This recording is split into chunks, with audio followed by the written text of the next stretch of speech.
Ouviremos neste instante a professora Roxane Rojo, na conferência de abertura do primeiro ENEBAC, cujo tema é as concepções bakhtinianas para a pesquisa nos estudos da linguagem. A professora Roxane Helena Rodrigues Rojo possui graduação em Letras Neolatinas, Português e Francês pela Universidade Presbiteriana de Mackenzie.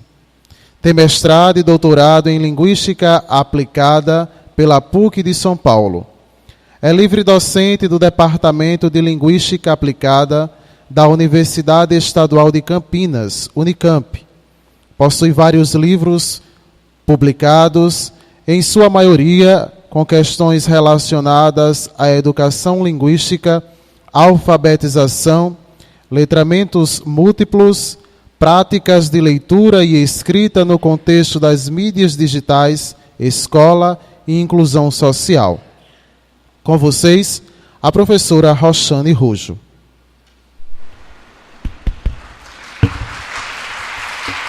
Bom dia, é uma alegria muito grande estar aqui no primeiro encontro bakhtiniano Nordeste, que Penha, querida amiga, e mais toda a sua equipe, representada aqui por ela, organizou.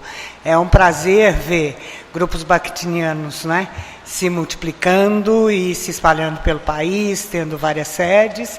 E é um prazer estar de novo aqui com esse povo que eu gosto tanto, que é tão trabalhador, faz de tudo, né, de alfabetização a, né, e que é uma interlocução pela qual, Penha sabe, eu tenho muito carinho. Agradeço o convite, Penha, e o lugar honroso que você me deu, né? É o tipo de evento que eu viria em qualquer lugar.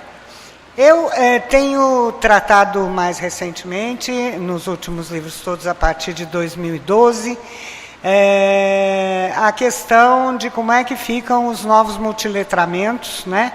Principalmente em relação à escola. Na direção de que as nossas práticas de leitura, produção de texto, enunciação mudaram bastante com essas novas tecnologias e que teoria pode dar conta, né? E tenho insistido um pouco que as concepções bakhtinianas, embora feitas há quase um século atrás ou há um século atrás, né, para os estudos da linguagem, e embora ele tivesse principalmente, mas não unicamente, no círculo, refletindo sobre a literatura e o verbal, né, se elas se aplicam, né, e a minha posição é que elas se aplicam, talvez com maior facilidade do que outras teorias que são mais usualmente aplicadas para analisar os textos multissemióticos. Por exemplo, a teoria halidiana, que eu sempre acho que tem umas coisas meio entortadas, por exemplo, na abordagem do Kress, na abordagem de outros autores, né? Sempre, eu acho que o Bakhtin ele é mais flexível, ele está pensando a linguagem, a significação em geral, e ele talvez não coloque tanto embate. É uma tese a se debater, né? Claro, debater com bakhtinianos é mais confortável, né? Então, é um pouco isso, né? Essa emergência dos novos letramentos, sobretudo os novos, ou seja, aqueles que envolvem outros valores, outras práticas, outro conjunto de valores mesmo,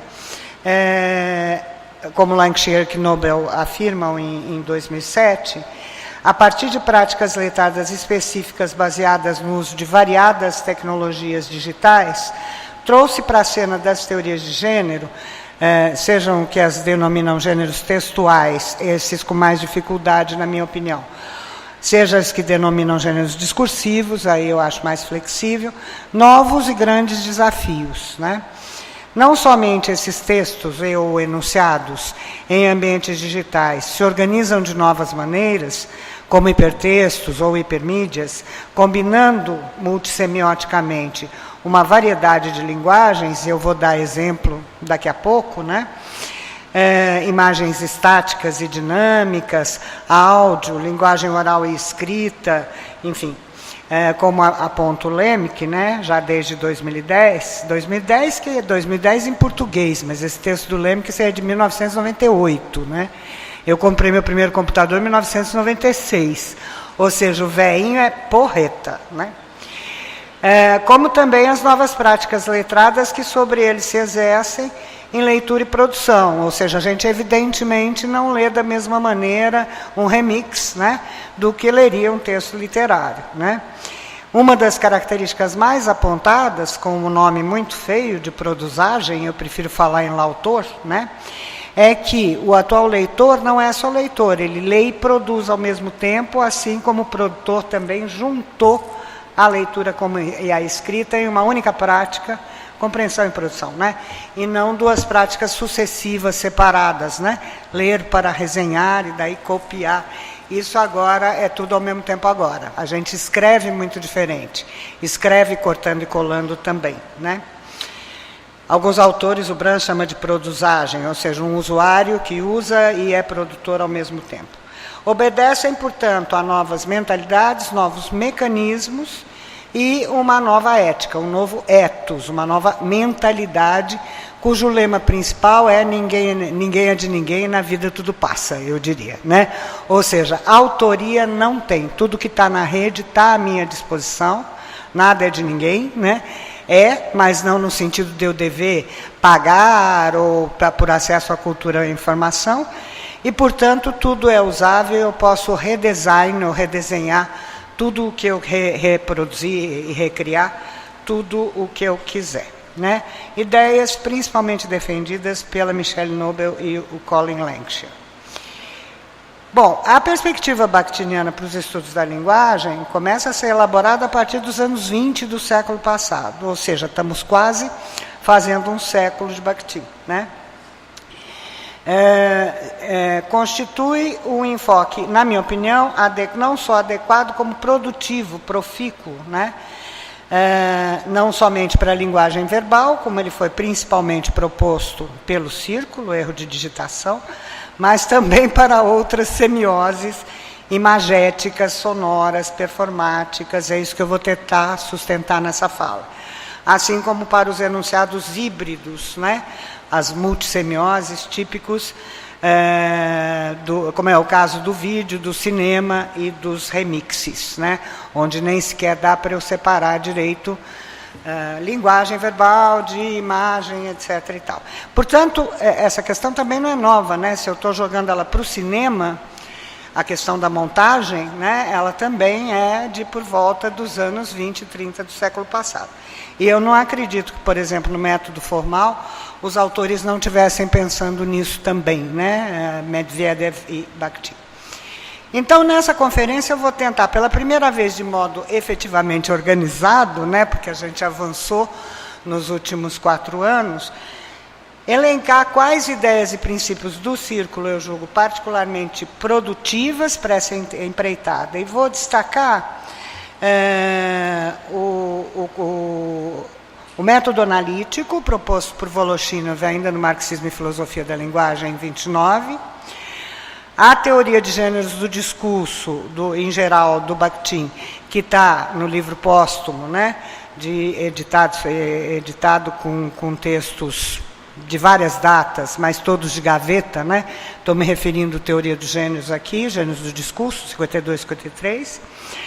O conceito de arquitetônica, principalmente, que é o que tem me valido mais, de Medvedev, 28, portanto, né, quase um século mesmo, para entender os processos de produção e recepção de linguagens, daí, né?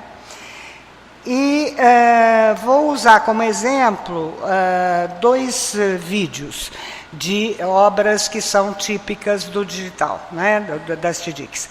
Um vídeo split screen, que tem um tipo de intenção e circula num tipo de esfera, e um remix de MV que circula no outro. Só para já adiantar, vídeo split screen é um tipo de vídeo que usa muito performancers e principalmente cantores, né?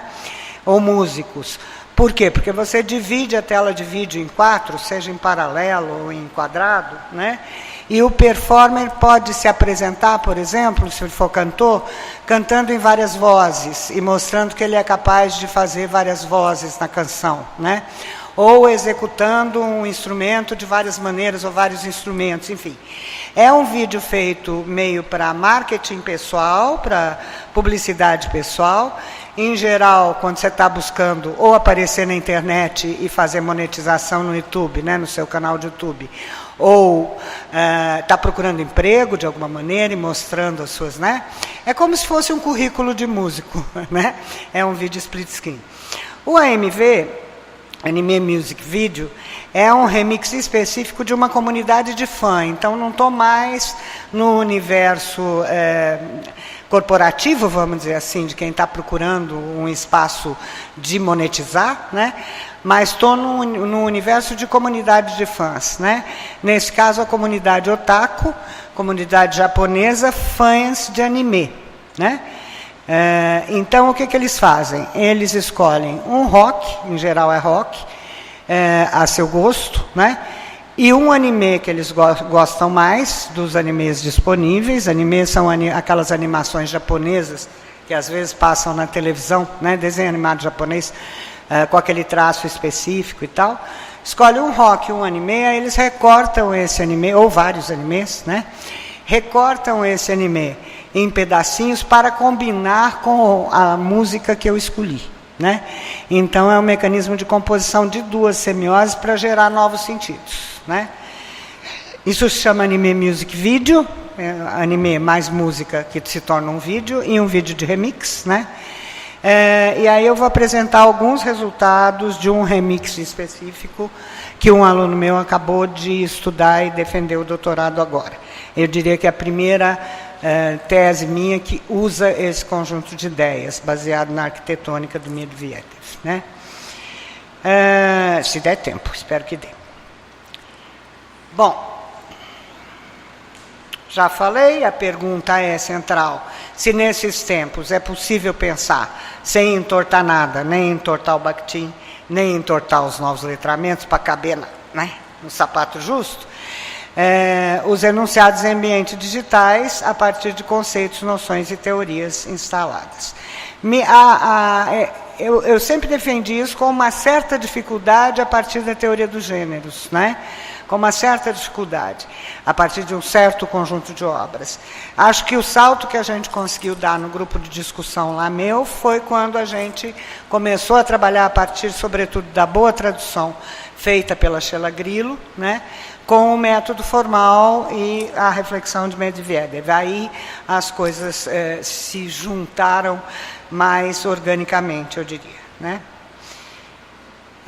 Vamos então para o primeiro texto que eu citei, que é o método analítico, que é um dos textos que eu mais gosto do Círculo, esse trecho, para seja lá o que for, né? Para qualquer discurso.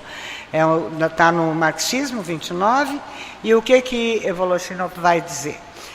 Que para o Círculo, a ordem metodológica de estudo da língua, e veja, ele não está falando dos enunciados, da língua, né? Então a língua também deveria ser usada assim. Pense num livro didático, né? Em vez dele ter uma seção leitura e produção de texto, e outra seção que nada tem a ver com essa, gramática, onde ele vai pegar a ordem dos compêndios de gramática, né? E seguir, independente do texto que ele tenha lido, essa ordem de estudo da língua aqui do Voloshinov já quer dizer que eu teria que ver aquelas categorias gramaticais que eu estou querendo analisar, formais, a partir do efeito de sentido que tem naquele conjunto de textos.